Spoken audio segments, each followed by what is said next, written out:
Hello guys, welcome to the Sankalp academy. This is Manish Saini. तो यहाँ पर हम उत्तराखंड का ये हमारा टेस्ट सेकंड है। ये आपके जितने भी परीक्षाएं होने वाली हैं, चाहे यूके पीसीएस की हो, चाहे वो यूके एसएससी की हो, तो उन सभी के लिए यह होने वाला है। यूके पीसीएस का जो आर वाला पेपर है, महाधिवक्ता वाला, उसकी जो एग्ज़ाम की डेट है वो यहाँ पर 23 जनवरी है। 23 जनवरी वो डेट है और इसके जो एडमिट कार्ड है वो आपको 8 जनवरी में मिल जाएंगे। यूके एसएससी के लिए यहाँ पर कांस्टेबल एसआई की वैकेंसी आ चुकी है, आप उसको फिल भी कर सकते हैं। तो उन सभी के लिए यह वीडियो महत्वपूर्ण होने वाली है। तो चलते हैं अपने पहले प्रश्न की ओर। पहला जो हमारे पास प्रश्न है वो ये है कि चंद वंश का अंतिम राजा कौन था। तो जो सही उत्तर होगा वो होगा यहाँ पर महेंद्र चंद्र। सही उत्तर जो है वो यहाँ पर इसका बी है। अगर हम यहाँ पर बात करते हैं चंद्रवंश के जो है बारे में, थोड़ा जानते हैं डिटेल में इसके बारे में, तो यहाँ पर ये कुमायूं रीजन में इनका शासन रहा है। इनका जो शासन रहा था वो कत्यूरी शासन के बाद में इनका शासन रहा था। तो कत्यूरी शासन के बाद में चंद्रवंश का शासन रहा है कुमायूं क्षेत्र में। इनकी जो यहाँ पर कैपिटल थी वो चंपावत के आसपास का जो रीजन है वो इनकी कैपिटल थी। यहाँ पर बात करते हैं महेंद्र चंद्र के बारे में। तो 1790 में नेपाल के गोरखा शासक से इनका युद्ध होता है और उस युद्ध में ये पराजित होते हैं। तो इस युद्ध में पराजित होने के बाद चंद्रवंश का यहाँ पर समाप्त होता है और कुमायूं पर गोरखा शासन का प्रारंभ होता है। तो गोरखा जो शासन का कुमायूं क्षेत्र में प्रारंभ होता है वो होता है 1760 से। तो यहाँ पर इतने फैक्ट हमने यहाँ पर जाने हैं। अब चलते हैं नेक्स्ट प्रश्न की ओर।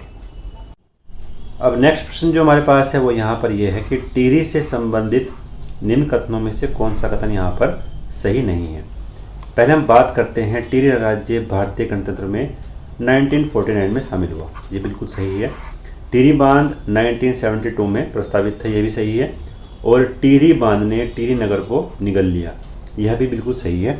फिर चलते हैं अपने चौथे ऑप्शन के पास। वो ये है कि विलय के पश्चात टिहरी क्षेत्र को काटकर एक मंडल के रूप में स्थापित किया था। तो यहाँ पर जो ये गलत है, तो हमारा जो सही उत्तर है वो यहाँ पर होगा डी। बात करते हैं उत्तराखंड के मंडल के बारे में। तो यहाँ पर कुल मिला के 2 मंडल बनाए गए हैं। एक तो है गढ़वाल मंडल और दूसरा जो है यहाँ पर वो है कुमायूं मंडल। तो टिहरी मंडल यहाँ पर नहीं है। तो जो सही उत्तर जो हमारा यहाँ पर होगा वो होगा यहाँ पर डी। विलय के पश्चात टिहरी क्षेत्र को काटकर एक मंडल के रूप में गठित किया गया था, ये यहाँ पर गलत है। तो हमारा जो सही उत्तर है वो है यहाँ पर डी। नेक्स्ट प्रश्न की बात करते हैं। नेक्स्ट प्रश्न है हमारे पास, उत्तराखंड राज्य की स्थापना हुई थी। तो उत्तराखंड राज्य की जो स्थापना हुई थी वो हुई थी यहाँ पर 9 नवंबर 2000 को। 9 नवंबर 2000 ही उत्तराखंड का स्थापना दिवस भी है। यहाँ पर अगर हम बात करते हैं उत्तराखंड का, तो 1 जनवरी 2007 से पहले इसका जो नाम था वो था यहाँ पर उत्तरांचल, और 1 जनवरी 2007 के बाद इसका जो नया नाम है वो यहाँ पर उत्तराखंड है। तो थोड़ा बहुत फैक्ट जानते हैं हम यहाँ पर उत्तराखंड स्टेट के बारे में। तो यहाँ पर 1996 में 15 अगस्त के दिन लाल किले के प्राचीर से यहाँ पर एच.डी. देवगौड़ा जी ने, जो हमारे उस समय के प्रधानमंत्री थे, उन्होंने नए राज्य की घोषणा की थी उत्तराखंड की। तो उसके बाद जब केंद्र में भाजपा सरकार पहुँचती है तो यहाँ पर उत्तर प्रदेश पुनर्गठन विधेयक 2000 के नाम से यहाँ पर एक विधेयक लाया जाता है और यह है 27 जुलाई में प्रस्तावित किया जाता है लोकसभा में। और फिर के.आर. नारायण जी जो थे उस समय के राष्ट्रपति थे, के.आर. नारायणन ने इस पे हस्ताक्षर किए थे उत्तराखंड के नए राज्य के गठन के रूप। तो उस समय के जो प्रेसिडेंट थे वो थे के.आर. नारायणन। तो इन्होंने साइन किया था उत्तराखंड के नए राज्य के गठन के विधेयक पर। तो इतना जाना हमने यहाँ पर उत्तराखंड राज्य की स्थापना के बारे में। थोड़ा हम और डिटेल में जानते हैं। यहाँ पर उत्तराखंड राज्य के साथ साथ 2 और स्टेटों की स्थापना की गई थी। 1 नवंबर 2000 को यहाँ पर छत्तीसगढ़ राज्य की स्थापना की गई और 15 नवंबर 2000 को यहाँ पर झारखंड राज्य की स्थापना की गई थी और 9 नवंबर 2000 को यहाँ पर उत्तराखंड राज्य की स्थापना की गई। तो इन 3 राज्यों की स्थापना यहाँ पर नवंबर माह में की गई थी। 1 नवंबर, 9 नवंबर और 15 नवंबर। कई बार परीक्षा में इनके क्रम को भी यहाँ पर पूछ लिया जाता है, तो यह भी आपको रिमेंबर करना है। यहाँ पर एक चीज़ और महत्वपूर्ण बात है, छत्तीसगढ़ जो राज्य था वो भारत का 26वां राज्य था और उत्तराखंड जो था वो यहाँ पर 27वां राज्य था और झारखंड जो था यहाँ पर वो 28वें राज्य के रूप में भारत में बना था। तो यहाँ पर ये भी चीज़ महत्वपूर्ण है। अब चलते हैं नेक्स्ट प्रश्न की ओर। नेक्स्ट जो हमारे पास यहाँ पर यह है कि सरला बहन का मूल नाम क्या था। तो इनका जो मूल नाम था वो था यहाँ पर कैथरीन हेलीमन। सही उत्तर जो होगा वो होगा यहाँ पर ए। तो यहाँ पर ये इंग्लैंड मूल की निवासी थी और 1941 में गांधी जी द्वारा इनको उत्तराखंड में भेजते हैं और यह अल्मोड़ा में लक्ष्मी आश्रम स्थापित करती हैं। लक्ष्मी नाम से यह आश्रम स्थापित करती हैं जो भारत की स्वतंत्रता के लिए यहाँ पर लगातार काम कर रहा था और जो वहाँ पर जो महिलाएं थी उनको भी एम्पावरमेंट का काम कर रहा था। तो यहाँ पर यह महत्वपूर्ण है, लक्ष्मी आश्रम की स्थापना की थी अल्मोड़ा में और इनका जो इंग्लैंड मूल की निवासी थी, इनका जो मूल नाम था वो था कैथरीन हेलीमन। तो इतना फैक्ट हमने जाना सरला बहन के बारे में। अब चलते हैं नेक्स्ट प्रश्न की ओर।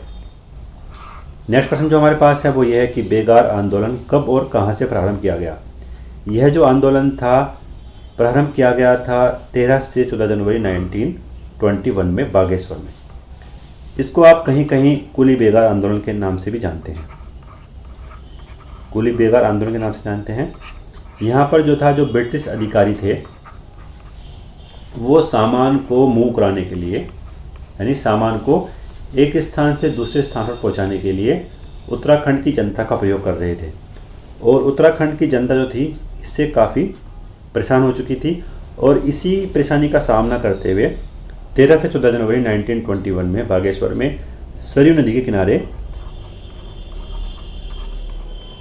बद्रीदत्त पांडे और हरगोविंद पंत के नेतृत्व में यहाँ पर लगभग 40,000 आंदोलनकारी इकट्ठा होते हैं और वे यह संकल्प लेते हैं कि वो बेकार अब नहीं करेंगे और जो रजिस्टर था, बेकारी का रजिस्टर, वो सरयू नदी में बहा देते हैं।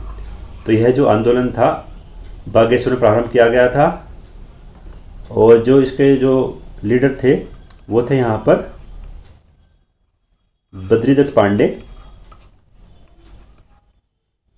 हरगोविंद पंत और चिरंजीव लाल के नेतृत्व में यह आंदोलन चलाया गया था।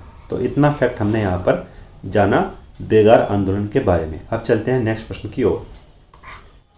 नेक्स्ट जो हमारे पास प्रश्न है वो ये है कि उत्तराखंड का बारदोली किसे कहा जाता है। तो यह कहा जाता है सल्ट क्षेत्र को। ये इसका यहाँ पर सही उत्तर है। डिटेल में इसके प्रश्न के बारे में बात करते हैं। यह जो घटना घटती है सल्ट क्षेत्र में 5 सितंबर यानी 5 सितंबर 1942 में घटती है, जब उस समय भारत छोड़ो आंदोलन चल रहा था। भारत छोड़ो आंदोलन पूरे भारत में गति प्रदान कर रहा था। तो उस दौरान की यह घटना है 5 सितंबर 1942 में। यहाँ पर खुमाड़ नामक स्थान पर, जहाँ पर सल्ट का जो था वो कांग्रेस का मुख्यालय था, यहाँ पर कांग्रेस का मुख्यालय था और यहाँ पर ब्रिटिश सेना ने जनता पर गोली चलाई जिसमें गंगाराम और खेमादास 2 सगे भाई यहाँ पर शहीद होते हैं। तो सही उत्तर है यहाँ पर उत्तराखंड का जो बारदोली है वो यहाँ पर सल्ट क्षेत्र को कहा जाता है। अब नेक्स्ट प्रश्न की ओर चलते हैं। अल्मोड़ा में होम रूल लीग की स्थापना कब होती है। इसकी जो स्थापना उत्तराखंड में की गई थी वो की गई थी 1914 में। तो 1914 में इसकी स्थापना उत्तराखंड के अंदर की गई थी। यदि हम बात करते हैं उत्तराखंड में इसके जो नेता थे वो यहाँ पर थे विक्टर मोहन जोशी, बद्रीनाथ पांडे और चिरंजी लाल यहाँ पर इसके नेता थे और 1914 में इसकी स्थापना की गई थी। यहाँ पर बात करते हैं होम रूल लीग के बारे में। तो यहाँ पर ये एनी बेसेंट और तिलक जी द्वारा चलाई गई संस्था थी जो मुख्यतः स्वशासन के रूप में कार्य कर रही थी। तो जो सही उत्तर जो होगा वो होगा यहाँ पर ए 1914 में। नेक्स्ट प्रश्न की ओर चलते हैं। नेक्स्ट प्रश्न है हमारे पास, कुमायूं परिषद की स्थापना कब हुई? यहाँ पर जो इसका सही उत्तर है वो है यहाँ पर 1916। 1916 में कुमायूं परिषद की स्थापना की गई थी। डिटेल में अगर हम जानते हैं कुमायूं परिषद के बारे में, तो यह राज्य की जो जनता थी उसको सामाजिक, आर्थिक और राजनीतिक रूप से यहाँ पर सशक्त कर रही थी। जो इसके जो नेता थे वो थे यहाँ पर गोविंद बल्लभ पंत, हरगोविंद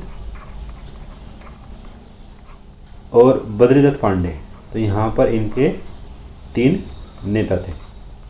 यदि हम बात करते हैं कुमायूं परिषद की, 1926 में यह कांग्रेस में विलय होती है। 1926 में यह कांग्रेस में विलय होती है और 1916 में इसकी स्थापना की थी कुमायूं परिषद की गोविंद बल्लभ पंत, हरगोविंद पंत और बद्रीदत्त पांडे, इन तीनों व्यक्तियों ने इसकी स्थापना की और 1926 में यह कांग्रेस में विलय होती है। तो इतना जाना हमने यहाँ पर कुमायूं परिषद के बारे में। अब चलते हैं नेक्स्ट प्रश्न की ओर।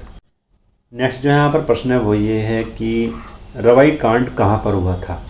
तो यहाँ पर जो रवाई कांड हुआ था वो हुआ था यहाँ पर तिल्हाड़ी में। सही उत्तर जो होगा वो होगा यहाँ पर बी। बात करते हैं नेक्स्ट प्रश्न की। नेक्स्ट प्रश्न जो हमारे पास है वो ये है कि कुमायूं का प्रथम स्वतंत्रता सेनानी यहाँ पर किसे माना जाता है? तो सही उत्तर जो है यहाँ पर वो है कालू मेहरा। ये यहाँ पर सही उत्तर है। ये कुमायूं के नहीं, पूरे उत्तराखंड के ही प्रथम फ्रीडम फाइटर थे।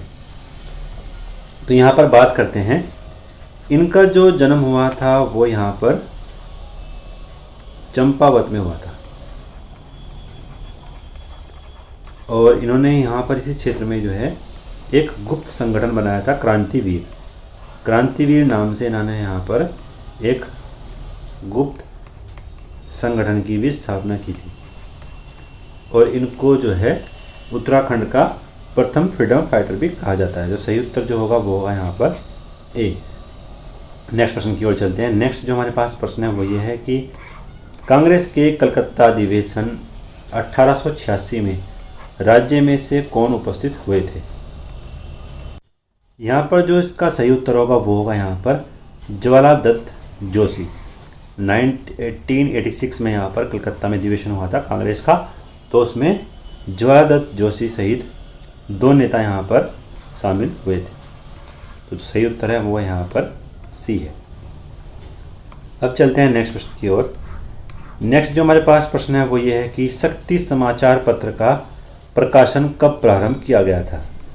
यहाँ पर जो इसका प्रकाशन किया गया था वो किया गया था 15 सितंबर 1918 में। सही उत्तर जो होगा वो होगा यहाँ पर ए।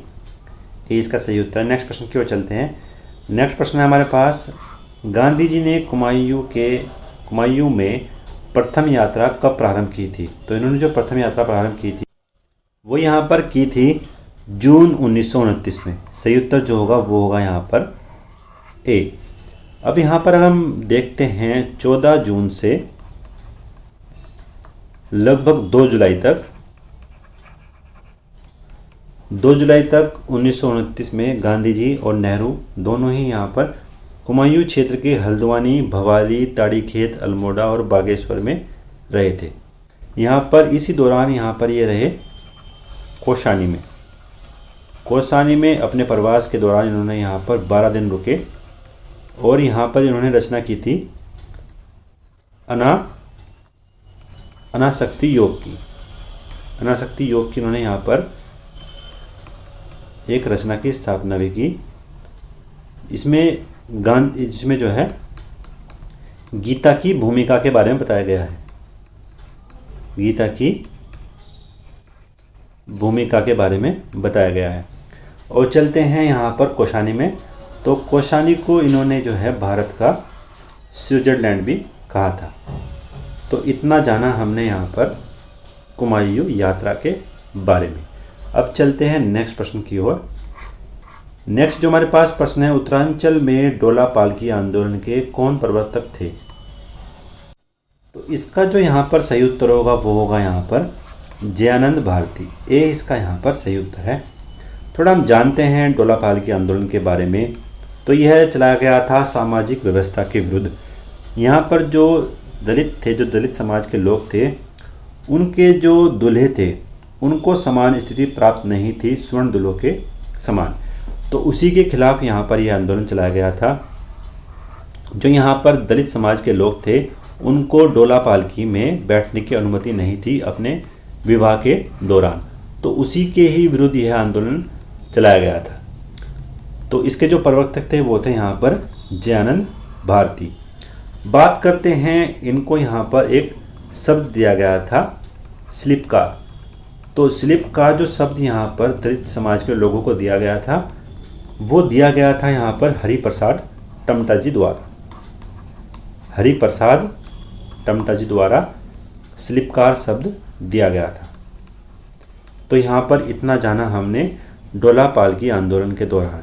और जयानंद भारती ने जो उसका नेतृत्व किया था वो 1930 के आसपास चले आंदोलन के बाद जो स्लिपकार थे, जो दलित थे, उनको डोला पालकी में बैठने की अनुमति दी गई थी या उन्होंने यह अधिकार अपने आप छीना था। तो 1930 के आसपास आंदोलन चला था।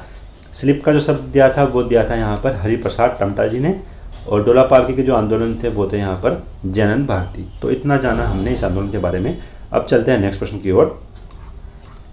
नेक्स्ट जो हमारे पास प्रश्न है वो ये है कि विष्णु देवी कौन थी?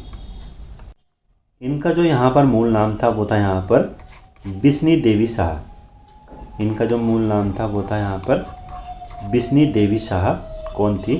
तो यह है एक फ्रीडम फाइटर थी, एक स्वतंत्रता सेनानी थी। इनका जो महत्वपूर्ण योगदान रहा है वो रहा है नमक सत्याग्रह के दौरान। नमक सत्याग्रह के दौरान रहा है। और ये अल्मोड़ा क्षेत्र में इन्होंने आंदोलन चलाया था। अल्मोड़ा के नगर पालिका भवन पर बिस्नी देवी शाह के नेतृत्व में यहाँ पर कुंती वर्मा, जयंती मंगला और रेवती आदि महिलाओं ने तिरंगा फहराया था यहाँ पर अल्मोड़ा में नगर पालिका भवन पर।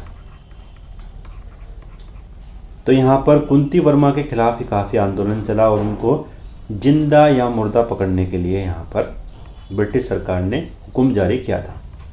और 1932 में राज्य की 8 महिलाओं को फतेहगढ़ जेल और पद्मा जोशी जी को लखनऊ जेल में भेजा गया था। तो इतना जाना हमने यहाँ पर महिलाओं की भूमिका के बारे में अपने फ्रीडम फाइटर के दौरान। तो आशा करते हैं आपको इस सीरीज़ पसंद आ रही होगी। अगर आपको इस सीरीज़ पसंद आ रही तो प्लीज़ लाइक करें। अगर आप इस चैनल पर नए हैं तो प्लीज़ सब्सक्राइब करें और शेयर करें अपने दोस्तों के साथ। मिलते हैं इसी तरह की नेक्स्ट वीडियो में। Thank you so much for watching. धन्यवाद।